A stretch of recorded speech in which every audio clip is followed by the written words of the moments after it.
सत्तेत असलेले राजकीय पक्ष ठाण्यामध्ये पाण्यासाठी आंदोलन करत आहेत. उद्या कळव्यामध्ये ज्या पक्षाचा मुख्यमंत्री आहे तो पक्ष मोर्चा काढणार आहे. अहो, पाणी देण्याचं काम शासनाचं आहे. ठाण्यात पाणी नाही, कळव्यात पाणी नाही, मुंबईत पाणी नाही. महानगरपालिकेची जबाबदारी आहे आणि महानगरपालिका शासन चालवते. शासनात स्वतः देवेंद्र फडणवीसजी मुख्यमंत्री आहेत आणि माननीय एकनाथ शिंदे साहेब उपमुख्यमंत्री आहेत.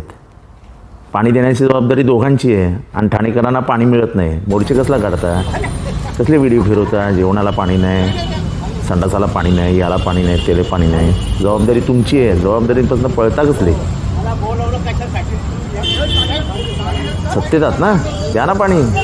जसं काल खोटं उद्घाटन केलं, जी मेट्रो पुढचे 2 वर्ष धावणारच नाही, त्याचं काय ते ट्रायलसाठी म्हणून उद्घाटन केल्याचं पूर्ण टी व्हीवर आलं ना सगळीकडे. तसं एखादं धरण बांधणार म्हणून द्या ना नारळ फोडून. बिचारे ठाणेकर तुमच्या आश्वासनांवर फरतात म्हणून तर 30 वर्ष तुमची सत्ता ठेवली आहे ठाण्यामध्ये.